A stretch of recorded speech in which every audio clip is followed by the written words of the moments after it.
Meus queridos, vamos continuar nossa jornada aí na carta de Tiago. A gente já está se aproximando aí do final da carta. Estamos encerrando hoje, se Deus quiser, capítulo 4. Tiago, capítulo 4.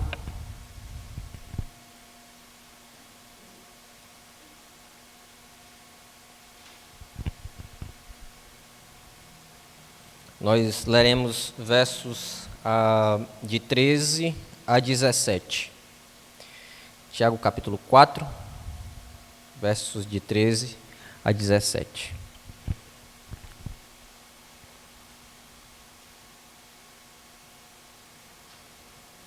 Diz o seguinte: Atendei agora vós que dizeis, hoje ou amanhã iremos para a cidade tal, e lá passaremos um ano, e negociaremos e teremos lucro. Vós não sabeis o que sucederá amanhã, que é a vossa vida. Sois apenas como neblina que aparece por instante e logo se dissipa. Em vez disso, devíeis dizer, se o Senhor quiser, não só viveremos, como também faremos isto ou aquilo. Agora, entretanto, vós jactais das vossas arrogantes pretensões. Toda jactância semelhante a essa é maligna. Portanto, todo aquele que sabe que deve fazer o bem e não o faz, nisso está pecando. Vamos meditar um pouco nesse trecho aqui dessa carta de Tiago que nós nos propusemos a meditar. E aqui, primeiro de tudo, eu quero que vocês prestem atenção que Tiago aqui ele vai continuar fazendo algumas reprovações, certo? E aqui a ideia que ele vai se referir é de que os projetos do homem sem Deus são tão falhos quanto o próprio homem que os faz. Então ele vai falar de projetos feitos pelo homem, mas projetos que partem de uma sabedoria terrena e de uma exaltação própria, não sujeitos e submissos a Deus. Então nessa seção aqui do capítulo 4, dos versos de 13 a 17, Tiago ele vai continuar a reprovar atitudes e ações insubmissas a Deus e que não condizem com uma conduta cristã. Tiago ele já tem feito, no decorrer das exposições que a gente já viu, algumas reprovações em alguns outros momentos nessa carta. E aqui eu quero trazer à nossa memória alguns exemplos na carta que a gente já viu, outros ainda não, mas há exemplos de reprovações por parte do servo do Senhor Jesus Cristo, Tiago. Por exemplo, você vai ver Tiago reprovar aqueles que ouvem a palavra e não a praticam. Você vai ver isso, capítulo 1, versos 22 a 25. Você vai ver Tiago reprovar a acepção, você vai ver ele reprovar a acepção, os maus tratos e o desrespeito, a difamação e as queixas entre irmãos. Você vai ver isso no capítulo 2, versos de 1 a 13, capítulo 4, versos de 11 a 12, capítulo 5, verso 9. Tiago reprovar essa conduta de difamação, de desrespeito e de queixas entre os irmãos. Você vai ver Tiago reprovar uma fé sem obras de justiça, morta e inoperante. Você vai ver isso no capítulo 2, versos de 14 a 26. Tiago ele vai reprovar a língua desenfreada, incontida e que peca continuamente. Capítulo 3, versos de 1 a 12. E uma menção que ele faz no capítulo 1, verso 26. Tiago ele vai também reprovar na sua carta as riquezas mal conquistadas ou mal adquiridas. Você vai ver isso no capítulo 5, versos de 1 a 6. E Tiago ele vai reprovar o juramento sem compromisso com Deus, e você vai ver isso no capítulo 5, verso 12. Então Tiago ele vai fazer uma série de observações de práticas que não condizem com uma conduta cristã. Outra coisa, você vai ver também Tiago ele reprovar com muita clareza o comportamento de um homem de ânimo dobre, que ao mesmo tempo que diz que crê em Deus, anda de mãos dadas com o mundo. E Tiago vai dizer que esse homem ele se constitui a si próprio inimigo de Deus. Você vai ver isso no capítulo 4, aí, versos de 3 em diante. Então, você vai ver Tiago fazendo algumas reprovações de condutas que não condizem com uma comunidade de crentes piedosos. Então, você vê que essa carta ela é uma carta bem prática, e Tiago ele vai sempre fazer reprovações de condutas incoerentes com a fé cristã prática. Tendo dito essas coisas, nós vamos para o texto lido, capítulo 4, versos de 13 a 17. Eu quero que os irmãos atentem aí, primeiramente, para esse verso de número 13 e 15. Vamos deixar esse verso de número 14 para uma observação posterior. Mas o verso de número 13, você vai ver Tiago dizer o seguinte: vós dizeis, hoje ou amanhã iremos para a cidade tal, passaremos um ano e negociaremos e teremos lucro. Você vai ver essa primeira menção aí no verso de número 13. A reprovação de Tiago não é que não possamos fazer planos ou projetos, ou mesmo nos organizarmos para fazer algo. Então, num primeiro momento, você não pode entender que Tiago ele está fazendo uma reprovação ou desencorajando você a se organizar para fazer projetos futuros. Não é isso que ele está reprovando aqui, certo? Ele não está dando uma proibição para que você se organize, para que você faça planos e projetos para executar futuramente. Como é que nós podemos entender qual é o problema aqui que Tiago identifica? O problema que Tiago percebe aqui é a autossuficiência por parte dos que dizem: hoje ou amanhã iremos para a cidade tal, passaremos um ano e negociaremos e teremos lucro. A problemática que Tiago ele encontra nessa fala por parte de alguns é justamente o tom de autossuficiência própria, da autoconfiança em si. A reprovação ela é uma reprovação para com aqueles que têm uma visão antropocêntrica de si, centralizada na sua própria pessoa, na sua autossuficiência. Então, o ponto que ele enxerga e a problemática está nisso, certo? E fica fácil a gente notar essa ideia quando Tiago ele diz, aí você olha a continuidade do texto, e ele diz: em vez disso, verso 15, certo? Em vez disso, devieis dizer: se o Senhor quiser, não só viveremos, como também faremos isto ou aquilo. Então perceba, fica fácil você identificar que Tiago não está reprovando a você se organizar e fazer projetos para executar algo futuro, mas Tiago ele olha para a autossuficiência daqueles que professam que irão viajar, passarão um ano, negociarão, terão lucro. Então ele identifica a problemática no antropocentrismo desses, algo centralizado em suas próprias forças. Então, Contrário a isso, Tiago vai dizer no verso 15: em vez disso, vocês deviam dizer o seguinte: se o Senhor quiser, não só viveremos, como também faremos isto ou aquilo. O ensino predominante aqui é o de dependência total de Deus. O ensino que predomina nessas palavras de Tiago é isso: dependência total de Deus. Ele é o nosso mantenedor, provedor e sustentador. Nada podemos fazer sem o auxílio de Deus. Nada. E o que Tiago quer passar é isso.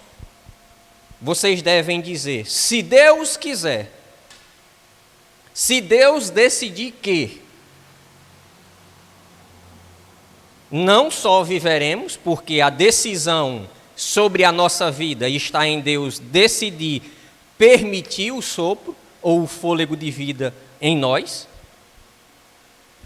Se Deus decidir que isso não vai ocorrer amanhã, Ele é soberano para o fazer.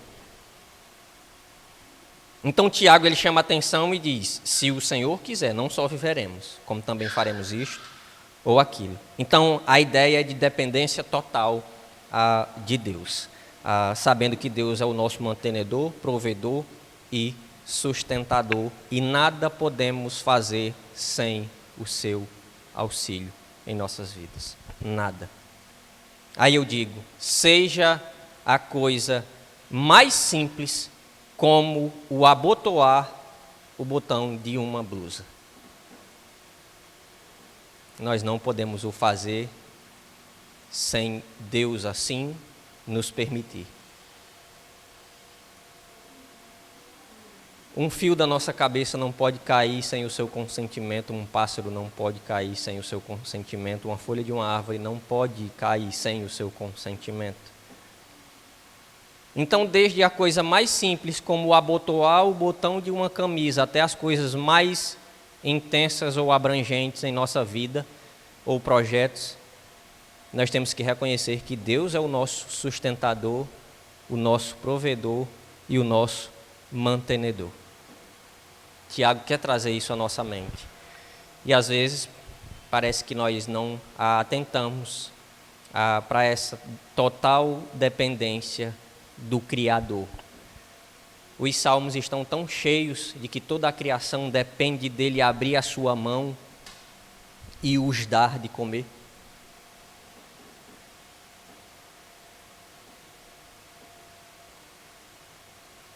As palavras de Jesus em João capítulo 15, verso 5, vai nos esclarecer com uma luz bem abrangente acerca dessa ideia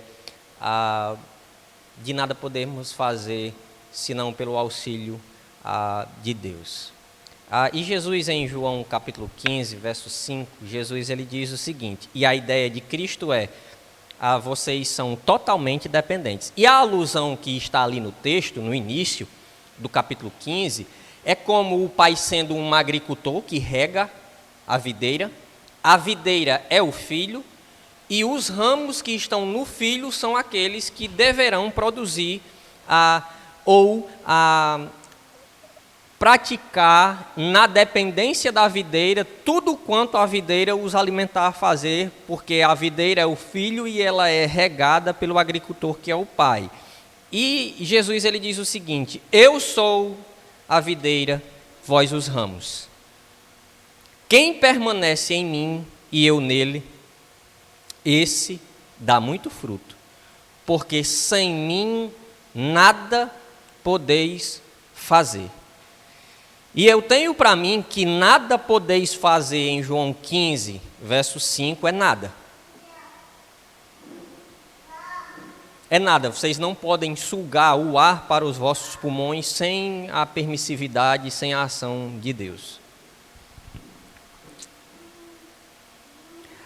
Perceba que isso nos traz um princípio muito forte, que é justamente aquele que está em Cristo e Cristo nele, aquele que está em Jesus, é totalmente dependente dele.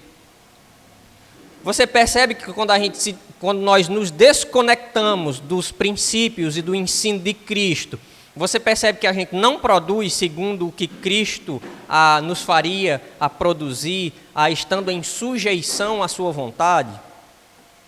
Você percebe que na maioria não, todas as vezes que nós nos desviamos da vontade de Deus, nós somos frustrados pela nossa própria força?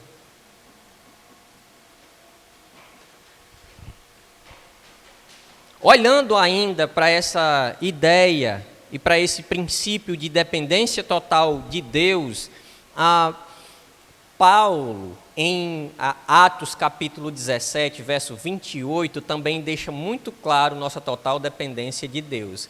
E Atos capítulo 17, verso 28, Paulo diz assim: pois nele, em Deus, vivemos e nos movemos e existimos. Perceba se essa palavra de Tiago em dizer, vocês deveriam dizer, se o Senhor quiser, não só viveremos, como faremos isto ou aquilo. Se não está em plena concordância com o que Jesus já disse em João 15, verso 5, e com o que Paulo disse em Romanos, em Atos 17, verso 28. Pois nele, em Deus, vivemos, nos movemos e existimos. A nossa existência depende dele. E aí o que é que nós podemos tirar como aplicação prática, meditando no que Tiago está dizendo aqui, no que Cristo disse em João capítulo 15, verso 5, e Paulo diz em Atos 17, verso 28, dessa total dependência nossa de Deus. Nós precisamos submeter todos os nossos planos e projetos a Deus e aos princípios revelados em sua palavra. Veja se isso não é correto,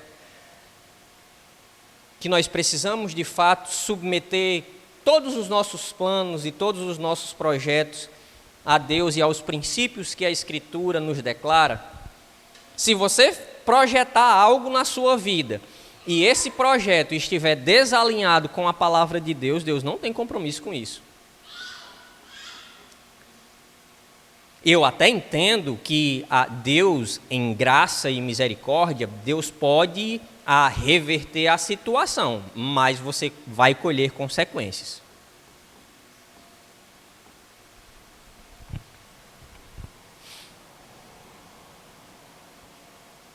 Isso é muito claro na Escritura.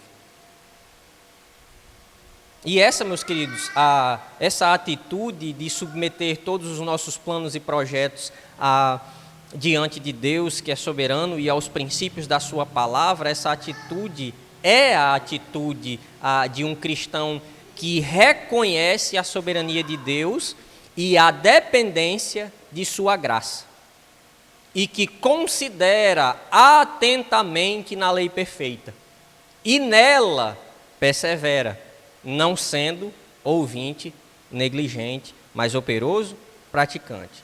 Esse será bem-aventurado no que realizar. Tiago, capítulo 1, verso 21. Quando nós entendemos que os nossos planos eles devem estar em sujeição e alinhados com a vontade de Deus, nós podemos dizer que nós somos cristãos ouvintes e praticantes da lei perfeita.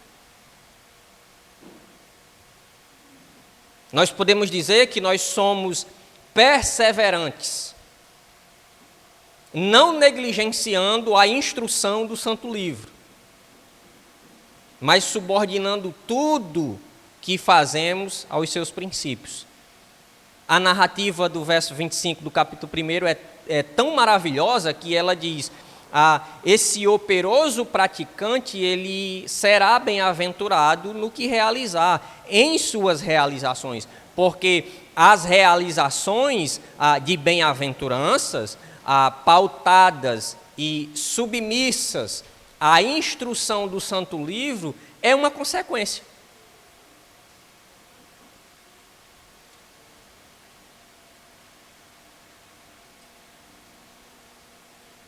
Olhando ainda para essa ideia de Tiago a falar dessa dependência de Deus, em vez disso, deveis dizer: se o Senhor quiser, não só viveremos, como também faremos isso ou aquilo. Se o Senhor quiser. Então, quando nós dizemos, se Deus quiser, quando vamos fazer toda e qualquer coisa, venhamos dizer, não como jargão, mas venhamos dizer com a compreensão correta de que é por decisão divina, é por permissividade de Deus assim acontecer, né? E a grande maioria dos cristãos tem esse costume de maneira a compreender a palavra, a instrução do Santo Livro, toda e qualquer coisa que vai fazer, a subordinar à vontade e à permissividade de Deus. E dizem, se Deus quiser, se Deus assim o permitir. E é muito interessante porque há menções práticas disso na Escritura. E um exemplo prático dessa expressão, se o Senhor quiser, é muito claro na vida do apóstolo Paulo. Paulo, ele nos traz menções práticas em suas cartas de que ele subordinava a sua vontade à vontade de Deus, sabendo que o que ele queria fazer era para o progresso do reino. E olha como é interessante, quando você compreende isso e diz, se o Senhor quiser. Olha o que diz Romanos capítulo 1, verso 10, ouça. Paulo diz assim, escrevendo aos romanos: em todas as minhas orações, suplicando que em algum tempo, pela vontade de Deus, se me ofereça boa ocasião de visitá-vos. Olha que interessante. Paulo queria ir a Roma. Paulo queria conhecer aqueles irmãos. Mas ele diz o seguinte, ele ora e o texto diz assim, em todas as minhas orações, Romanos 1, verso 10, suplicando que em algum tempo, pela vontade de Deus, se me ofereça boa ocasião de visitar-vos, de ter com vocês, mas pela vontade de Deus. Ainda Romanos, capítulo 15, verso 32, o apóstolo diz, a fim de que ao visitar-vos pela vontade de Deus, chegue à vossa presença com alegria e possa recrear-me convosco. Ainda o apóstolo em 1 Coríntios, capítulo 4, verso 19, ele diz, mas em breve irei visitar-vos, se o Senhor quiser. E então conhecerei não a palavra, mas o poder dos insubordinados, se o Senhor quiser. Ainda 1 Coríntios, capítulo 16, verso 7, o apóstolo ele diz assim, porque não quero agora ver-vos apenas de passagem, pois espero permanecer convosco algum tempo, se o Senhor o permitir.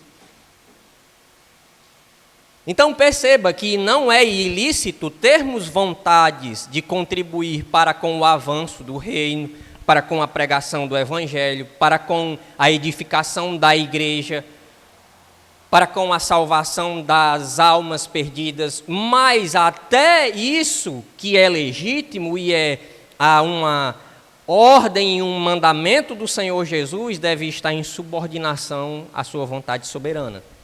Se assim o Senhor permitir, se o Senhor quiser. Paulo é um exemplo disso. Agora, olhando para o verso de número 14, que foi o que a gente deixou aí um pouco para falarmos depois, nós falamos sobre verso 13 e 15, a afirmação aí nesse verso é interessante. Olha aí que interessante, a afirmação, vós não sabeis o que sucederá amanhã, seguida da pergunta, que é a vossa vida?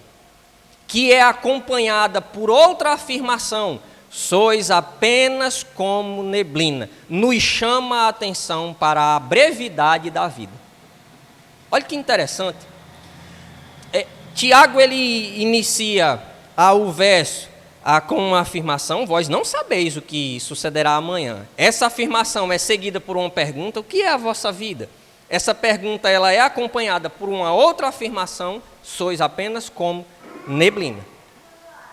E a ideia é chamar a atenção do leitor para o quão breve a vida é para fazer planos insubordinados à vontade de Deus. A vida é muito breve para que eu queira trilhar o meu próprio projeto, o meu próprio caminho, sem antes estar dirigido e conduzido pelos princípios da Santa Palavra de Deus. Ela é muito breve para que eu me atreva a fazer qualquer coisa fora da dependência de Deus, ou pela minha própria força.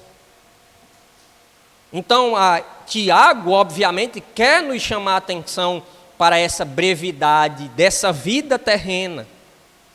Por isso que ele vai dizer: vocês não sabem o que sucederá amanhã, quanto mais fazendo planos insubordinados à vontade de Deus, pelo próprio orgulho e suficiência de vocês, e dizer que vão passar um ano em cidade tal, e lá vão negociar e vão ter lucro. Parece que vocês estão fazendo quase que uma afirmação, parece não, estão fazendo uma afirmação insubordinada. E ele vai dizer: vocês são apenas como neblina, que aparece por um instante e logo se dissipa. Ele quer nos chamar a atenção para essa brevidade da vida. E a ideia de a vida ser breve é um tema muito mencionado nas Escrituras. Eu não sei se vocês já pararam para meditar um pouco na quantidade de vezes que a Bíblia vai fazer menção a essa vida terrena como sendo algo muito breve. Mas inúmeras passagens da Escritura vai fazer a menção a esse tema, de que a vida, ela é muito breve. Primeiro, vou citar só alguns textos, a fazer menção às referências desses textos, sobre a brevidade da vida. Obviamente, não os leremos todos, quero ler pelo menos 2, mas olha a quantidade de textos, quando você olha rapidamente sobre esse tema de que a vida ela é muito breve. Você olha para 1 de Pedro, capítulo 1, verso 24, vai falar sobre esse assunto. Jó, capítulo 14, versos 1 e 2, vai falar sobre esse assunto, que a vida é breve. Salmos 39, versos de 4 a 6, vai falar sobre esse tema. Salmo 89, 47 a 48, vai falar sobre a brevidade da vida. Salmos de número 90, versos 9 a 10, vai falar desse tema. Salmo 103, versos de 15 a 16, vai falar sobre esse tema. A vida ela é breve. Aí, reforçando a palavra de Tiago, olha aí 1 de Pedro, vai aí para frente um pouquinho.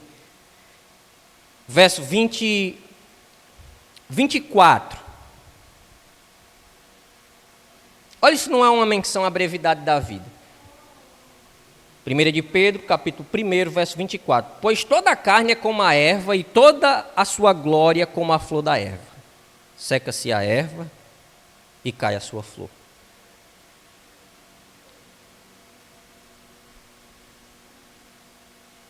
A vida é comparada a uma erva que tem uma beleza, mas é uma beleza que ela desfalece muito rapidamente.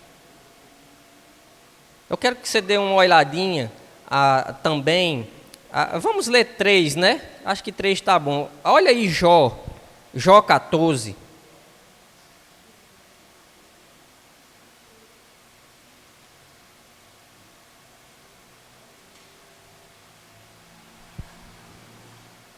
Jó 14,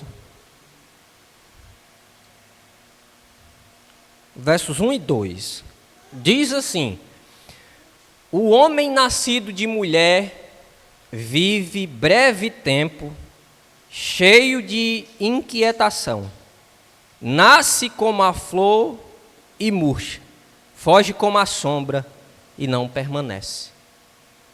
Agora eu quero que você dê uma olhadinha no Salmo 39. Vamos aí para o Salmo 39.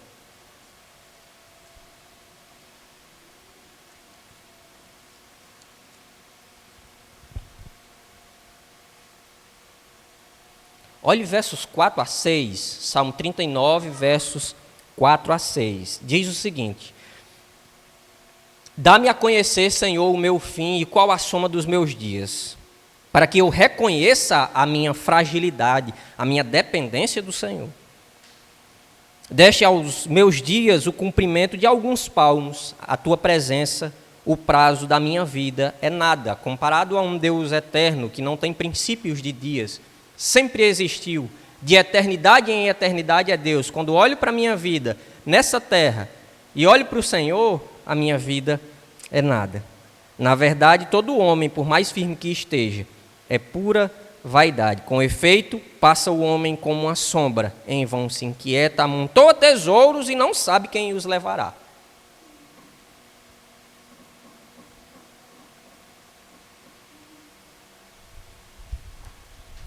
E a ideia de por mais firme que esteja, é pura vaidade, é justamente isso, a ideia de algo breve, passa muito rápido. E ele se desgasta toda a sua vida em seus projetos, baseado nos projetos do próprio coração, amontoa. A vida passa, não sabe para quem o deixa ou fica. Esses textos, eles tenho para mim que eles nos chamam a atenção justamente para vivermos essa vida breve da maneira mais intensa possível, glorificando a Deus, e tudo quanto fizermos, façamos para a glória de Deus. Ela é muito breve para perdermos tempo com tesouros terrenos ou em amontoá-los aqui na terra. Eu não estou dizendo que você não precisa do necessário, do essencial para que você se mantenha vivo, para que você viva, ou para com aquilo que você pode conquistar através do seu trabalho honesto e digno, trabalhando para a glória de Deus, não como para homens, como a gente viu a menção disso no domingo passado.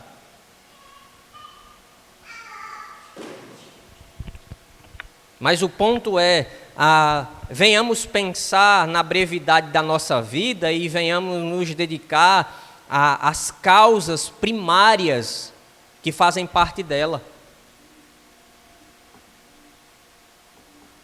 Viva essa breve vida intensamente amando a sua esposa.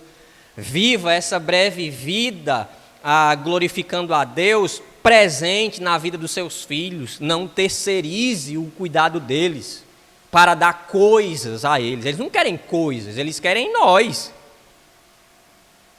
Tem pais que enchem os filhos de coisas, mas os filhos não os têm.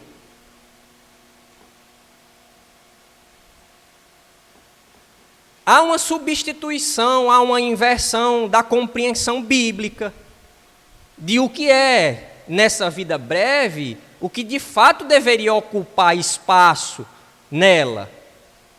Então, quando o servo do Senhor, o irmão do Senhor, Tiago, diz que essa vida é como neblina, que nós possamos viver ela e fazer os nossos planos nela, de maneira que Deus seja honrado e glorificado, e que aqueles que estiverem ao nosso redor possam usufruir disso.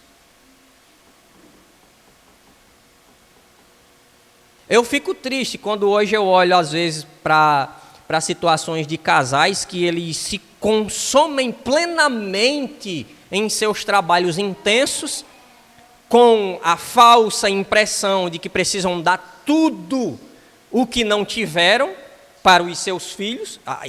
A Bíblia não nos faz essa proposta. Pelo contrário, nós devemos ensiná-los em tudo aquilo que não recebemos como ensino. O que é que temos para ensiná-los? Os princípios bíblicos. Nós, na maioria de nós, isso não nos foi dado. Nós podemos dar isso a eles. e aí se consomem em totalidade para dar coisas e se isentam e terceirizam a criação deles, a presença e em estar presente na vida deles. Eu ouvi em algum lugar acerca de um jovem que tinha sido preso nesses países que têm prisão perpétua, e a repórter fazia uma pergunta, a história é assim, fazia uma pergunta para ele, quem ele achava que era o maior culpado por ele estar na situação que estava. Ele disse: meus pais, porque eles me deram tudo. Tudo que eu quis, eles me deram. Aí a ideia, a compreensão que o garoto deixa e passa em dizer isso, eles não me deram limites. Eu não conheci limites, por isso que eu estou aqui. A instrução que eu necessitava não me foi concedida por parte dele. Eles me deram tudo e negligenciaram aquilo que eu necessitava. Eu estou aqui porque eles me deram tudo.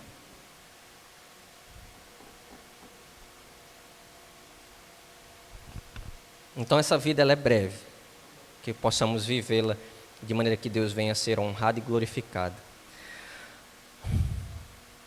Então, olhando para todos esses textos feito a menção aqui para os irmãos, nós ficamos certos de que a nossa dependência ela é total de Deus, de maneira que todo e qualquer plano que fizermos seja feito não baseado em nossa pretensão de bravura ou em méritos de nossa própria força.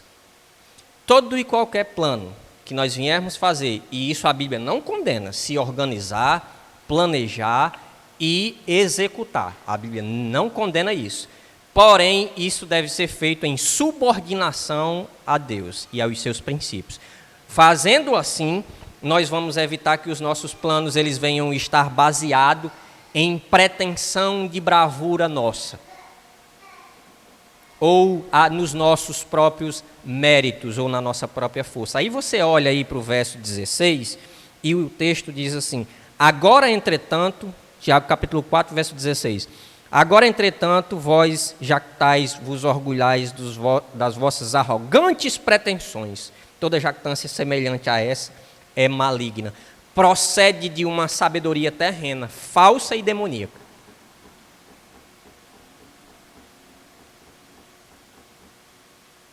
O orgulho em fazer algo achando que foi pela própria força.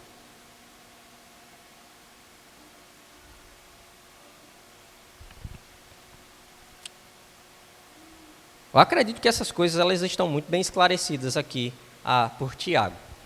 Verso 17 diz o seguinte: portanto, todo aquele que sabe que deve fazer o bem não o faz, nisso está pecando. Nesse contexto, essas pessoas que pecavam, ou essas pessoas pecavam quando faziam planos orgulhosos, como se não dependessem de Deus, e consequentemente eram levadas a pecar por omitirem o que devia ser feito.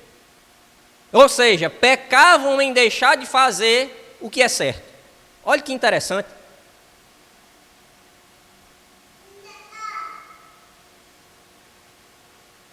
Eles se orgulhavam tanto dos planos e projetos que faziam insubmissos a Deus, a que consequentemente levavam-os a pecar por deixar de fazer aquilo que era correto.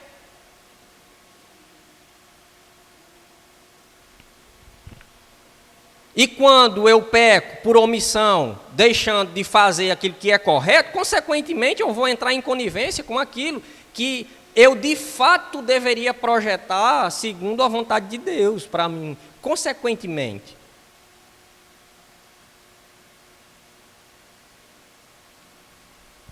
Meus irmãos, eu quero concluir essa breve meditação nesse trecho da carta de Tiago, dizendo o seguinte: quanto mais o crente reconhece a sua total dependência da graça e do renovo das misericórdias de Deus sobre a sua vida. E aqui eu estou falando baseado em Lamentações, capítulo 3, verso 22. Mais praticante da palavra esse crente será. Quanto mais ele notar, quanto mais ele perceber a sua falibilidade e a sua total dependência de Deus e do renovo das suas misericórdias sobre a sua vida, mais esse crente ele vai ser praticante de sua palavra. E, consequentemente, bem-aventurado em suas realizações, porque feitas em Deus. E é isso que o verso 25 do capítulo 1 que a gente leu diz. Realizações feitas em Deus. E aí, eu encerro lendo esse verso.